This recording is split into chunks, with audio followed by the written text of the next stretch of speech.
All right, so let's imagine this, right? You're a philosopher, deep in thought, always questioning like everything, trying to find the truth. And then suddenly you turn that intense focus inward. Ooh, that's deep. You start scrutinizing your own ability to actually know anything, like if your beliefs are even sound. Whoa, that's like meta-questioning on another level. It is, right. And that's what we're diving into today, this whole fascinating world of epistemic self-doubt. We're talking about doubting your very capacity to arrive at true beliefs. And it gets complex, fast. Luckily, we have this dense entry from the Stanford Encyclopedia of Philosophy on, you guessed it, epistemic self-doubt. Our mission today is to break down this complex topic. What does it really mean to doubt your own ability to reach those true beliefs? And we'll try to do it without overwhelming you with all the philosophical jargon. It's definitely a head-scratcher. Because right off the bat, we have to acknowledge that this isn't your everyday garden variety doubt, like, did I lock the door or did I leave the oven on? This is something much deeper. It's a specific philosophical problem. It's about the rationality, or maybe even the irrationality, of questioning your own judgment at its core. It's like, can I even trust myself to form true beliefs? Right. It's almost like a paradox, isn't it? Totally. Because how can we use the very thing we're doubting, our judgment, to assess the reliability of our judgment? Okay, so I know we have a lot of philosophers listening in, so let's make this relevant to your world. Yeah, I mean, as a philosopher, your whole life revolves around thinking, analyzing, and forming beliefs. You rely on the assumption that your cognitive tools, your ability to reason, are generally reliable. Makes sense. So if you confront this possibility of fundamental unreliability, well, that throws a wrench into the whole philosophical project. Oh yeah, that's a big deal. It forces you to consider the very limits of what you can know and the nature of inquiry itself. It shakes the foundation, huh? For sure. And I think that's why this deep dive is so important, especially for someone like you. So where do we even begin untangling this knot? Well, the entry starts by acknowledging that we're all kind of drawn to self-doubt, right? As humans, we're fallible. Yeah. We make mistakes, our memories can be fuzzy, biases sneak in. So it almost feels, I don't know, responsible in a way to have some level of skepticism about our own judgments. It does, right? Like being humble, being aware of your limitations. Totally. But here's the catch, right? Hmm. The entry points out that when we turn that doubt directly onto our own capacity for judgment, we hit a snag, a potential incoherence problem. Okay, explain that a bit more. It's like, think about it. You're using your judgment, your thinking ability, to critique that very same ability. It's circular, isn't it? That circularity is what creates this initial philosophical puzzle. It's like trying to lift yourself up by your bootstraps. Exactly. So, to help us understand this better, the entry brings in two big names in philosophy, Socrates and Descartes. They had very different approaches to this whole self-doubt thing. Right. Let's start with Socrates. He's famous for saying, I know that I know nothing. But that didn't mean he just gave up on seeking knowledge, did it? No, not at all. Socrates was all about inquiry. He just had a very specific kind of doubt. He doubted his own knowledge of the answers to really big questions like, what is piety? What is virtue? What is justice? He was humble about those big concepts. Yeah, he was aware of his limitations in those areas. But did he doubt his ability to think and reason and learn about those things? That's the key point. It doesn't seem like he did. In fact, recognizing his own ignorance was what drove his pursuit of knowledge. It pushed him to engage in dialogues, to ask questions. So in a way, his self-doubt was like fuel for his philosophical fire. Absolutely. It's about knowing what you don't know, Yeah. and still believing in your ability to figure things out. Now, Descartes, he was on a whole other level. Oh, yeah. In his meditations, he went for like a full system reboot. You did, didn't he? A total overhaul. He wanted to doubt everything he believed, like tear down the entire structure to rebuild it from scratch on solid ground. So radical. To do this, he questioned the reliability of his own senses. Like, can we really trust what we see and hear? Remember that whole dreaming argument? Classic Descartes. Exactly. Yeah. So while both Socrates and Descartes engaged in self-doubt, the scale was completely different. For sure. Socrates was all about acknowledging specific limits. Descartes was like, nope, got to question everything. But as the entry points out, their beliefs, even their doubts, had a kind of internal consistency. Right, like it's not just random doubting, there's a logic to it. Yeah. With Descartes, if he was going to entertain the idea that he might be dreaming, then of course he'd also have to be less sure about even having hands. Okay, so to bring this back to earth a little, let's talk about that example of the sleep-deprived doctor. Oh, relatable. Right. This shows how our beliefs about our own mental state can actually influence our beliefs about the world. Like, if a doctor diagnoses a patient, but then remembers they haven't slept in like 36 hours, Yikes. it's totally reasonable for them to second-guess themselves, right? Yeah, They might realize their judgment is impaired and want a second opinion just in case. absolutely. It would be irresponsible not to. So here's the principle. Awareness of things that can affect how reliably we think can rationally lead us to adjust our confidence in our beliefs. Makes perfect sense. The entry calls this second-order information, right? Yeah. It's like you Yep. have a belief, and then you have a belief about that belief. In this case, it's the belief that you might be making a mistake because you're exhausted. And that second order belief about your potential for error is what can make you less confident in your initial belief, the diagnosis. Right. The entry talks about a fit between our first order beliefs and those second order beliefs. Like a consistency check. It's like you want your beliefs to align with what you believe about your ability to form beliefs.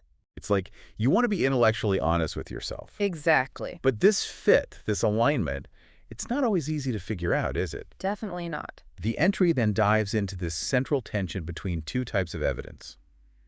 First-order evidence, the direct reasons you have for believing something, and higher-order evidence, evidence about your evidence or your ability to process evidence correctly. You want an example?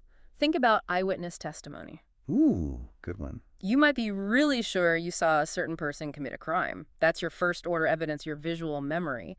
But then you learn that eyewitnesses are often wrong, especially in stressful situations. That's higher order evidence about how reliable eyewitness testimony really is. So now what? Do you trust your memory or do you doubt it because science tells you memory can be unreliable?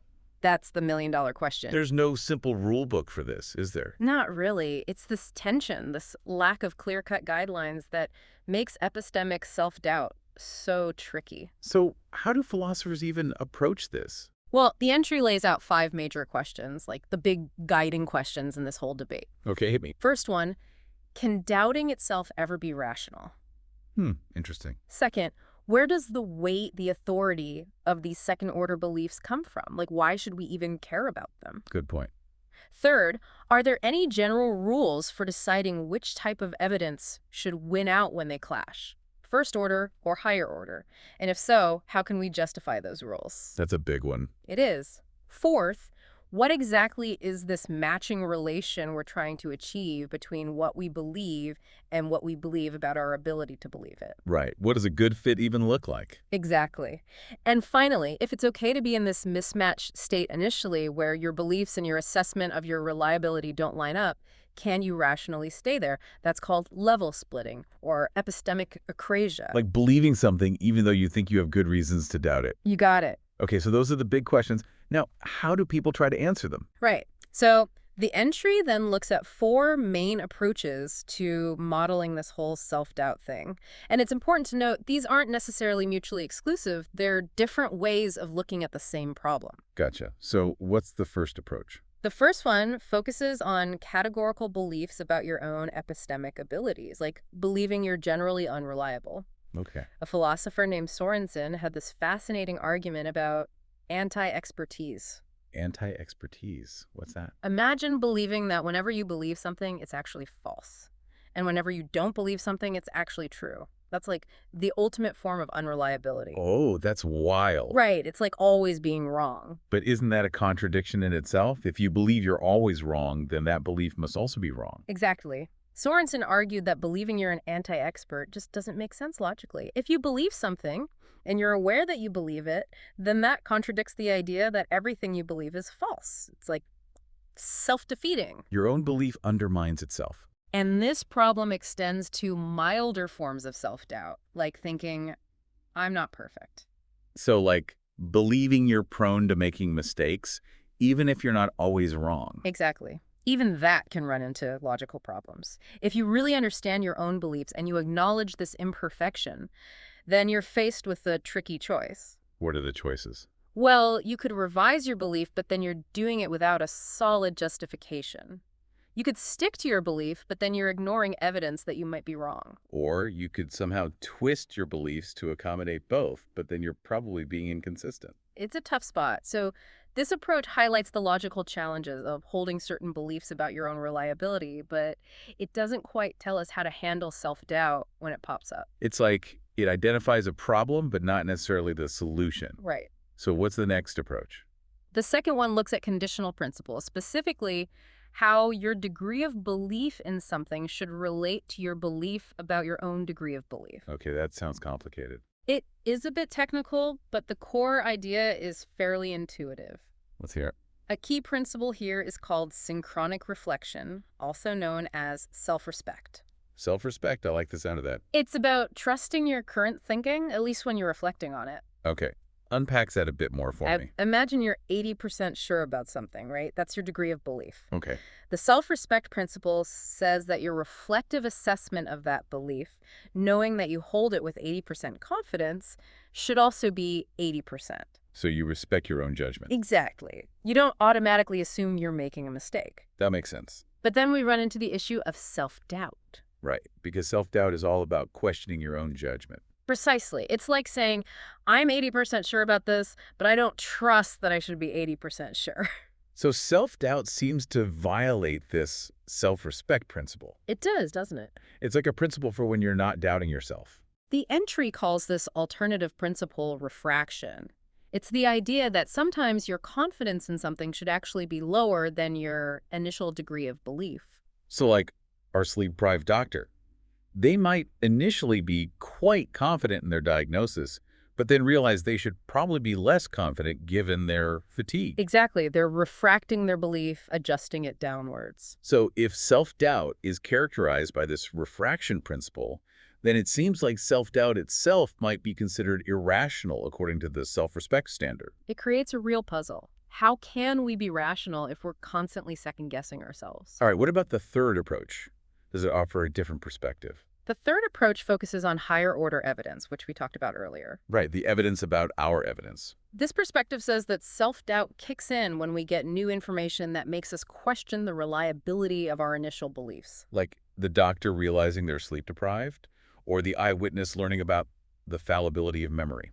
Exactly. And what's good about this approach is that it gives a reason for why we should take these second-order beliefs seriously. They're not just random doubts, they're based on something. They provide information about how trustworthy our first-order beliefs are. So they have a kind of authority because they tell us something about our own cognitive processes. Exactly. It's not just about being inconsistent.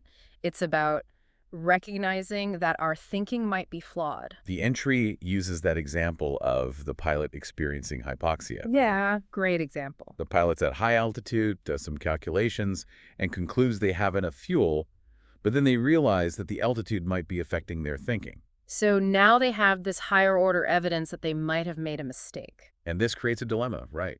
What should the pilot do? There are a few options. They could stick with their belief but acknowledge they might be wrong. Okay. They could completely abandon the belief. Or they could abandon the belief but still think their initial reasoning was sound. So many choices. And the entry highlights that this first option, holding on to the belief while doubting your justification, leads to what's called level splitting, or epistemic acrasia. It's like believing something even though you think you shouldn't. Right, and some philosophers think this state is inherently irrational. It's like having a belief and its opposite at the same time. But others think it might be rationally required in certain situations. Like, maybe your initial evidence was actually really good, even if you now have reasons to doubt it. It gets messy quickly, doesn't it? For sure. And all this talk about higher order evidence brings up another issue. What happens when that evidence is misleading? Like, what if the pilot's calculation was actually correct and they're just doubting themselves unnecessarily? That's the problem of misleading defeaters. Defeaters. Yeah, evidence that weakens your justification for a belief. And these self-doubt defeaters can be very specific to the individual. The fact that this particular pilot is at high altitude undermines their confidence, but it wouldn't necessarily undermine someone else's confidence if they did the same calculation on the ground. So how do you know when to trust yourself, even when you have these doubts? That's a tough one. And it brings us back to that debate about epistemic acrasia. Is it ever okay to stick to your beliefs when you have reasons to doubt them? There's no easy answer. Okay, so We've gone through 3 approaches. What's the final one? The fourth and final approach shifts the focus to calibration and objective probability. Calibration. It's the idea that our beliefs should be calibrated to reality. Like our confidence in a belief should match how often we're actually right when we have that level of confidence. So if I'm usually right about 80% of the things I'm 80% sure about, then my beliefs are well calibrated. Exactly. But what if I'm only right about 50% of the time? Then you might be overconfident. Yeah. And self-doubt in this framework arises when we realize that our confidence exceeds our actual track record. Like if I keep thinking I aced those exams, but then I keep getting C's. Exactly. You might start doubting your judgment about your exam performance. So how does objective probability fit into all this? Well, this approach uses probability to model the relationship between our subjective confidence and the objective likelihood of our beliefs being true. Okay. Self-doubt happens when we have high confidence in something, but also believe that we're generally unreliable at that level of confidence. So it's like, I think this is true, but I also think I'm bad at judging things when I'm this sure. Exactly. And this approach doesn't immediately lead to a contradiction. It acknowledges that our beliefs about our reliability aren't always perfect. So there's room for that mismatch. And it offers a way to resolve self-doubt through something called the Cal principle. Okay, what's that? It's based on the idea that our subjective confidence should match the objective probability of being correct. So if I learned that I'm only right 60% of the time when I'm 80% sure, then my confidence should ideally drop to 60%. Exactly. And there's also a recal principle, which tells us how to update our beliefs over time as we get more information about our reliability. So this approach provides a formal way to adjust our confidence based on evidence. And it's rooted in probability theory, so it has a strong foundation. So to wrap this up, we've explored a lot of complex ideas about epistemic self-doubt. We have. We started with this thought experiment of turning our philosophical lens inward, questioning our own capacity for knowledge. It's a deep dive, for sure. And we saw that it's not just about everyday uncertainty. It's a specific philosophical problem about the rationality of doubting our own judgment. And it's not an easy problem to solve. No, it's not. We looked at different approaches, from the logical challenges of believing you're unreliable to the importance of higher-order evidence and the idea of calibrating our beliefs to reality. And I think it's safe to say that this topic is relevant to pretty much everyone, but especially to philosophers. I mean, your whole discipline is about seeking truth and knowledge. So understanding the limits of your own thinking is crucial. Absolutely. So for all you philosophers out there, we'll leave you with this final thought. Given all these different perspectives, what do you now consider to be the biggest obstacle in figuring out how reliable your own reasoning is? It's a question worth pondering. And how might these ideas about self-doubt influence how you approach disagreements with other philosophers or evaluate different schools of thought? Food for thought. And with that, we'll wrap up this episode of The Deep Dive. Thanks for joining us. Until next time.